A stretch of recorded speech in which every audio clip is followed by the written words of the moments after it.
ক্ষুধা এখন আফগানিস্তানের নিত্যসঙ্গী। বেঁচে থাকার একমাত্র ভরসা ঋণ, সহায়তা বন্ধ, নিষেধাজ্ঞা জারি আর প্রাকৃতিক দুর্যোগ সব মিলিয়ে আফগানিস্তান এখন এক দারিদ্র্যগ্রস্ত দেশ, যেখানে বেঁচে থাকাটাই এখন সংগ্রাম।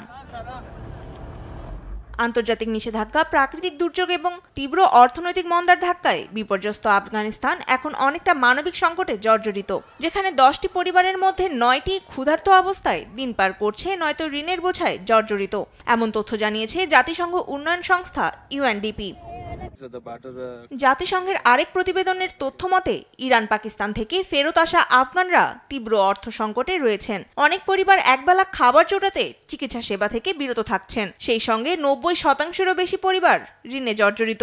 বাসস্থানের সংকটও ভয়াবহ আকার ধারণ করেছে। 48,000-এরও বেশি পরিবারের ওপর চালানো জরিপ থেকে জানা যায়, সেখানকার একটি পরিবারের মাসিক আয় $100 হলে তাদের ঋণের পরিমাণ $373 থেকে $900 পর্যন্ত।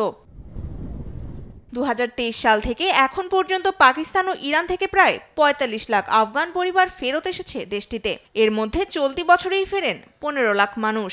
কিন্তু সাহায্য সংকটে ফেরত নাগরিকদের পুনর্বাসনে হিমশিম খাচ্ছে তালেবান সরকার। বিদেশি সহায়তা কমে যাওয়ায় দিন দিন আরো গভীর হচ্ছে আফগানিস্তানের অর্থনীতির এই ভয়াবহ সংকট। যুদ্ধবিধ্বস্ত দেশটির জন্য জাতিসংঘ যে $3.1 বিলিয়ন সহায়তা চেয়েছিল, তাও এখন প্রায় অনিশ্চিত। তনিমা ইসলাম, নিউজ ডেস্ক, দেশ টিভি।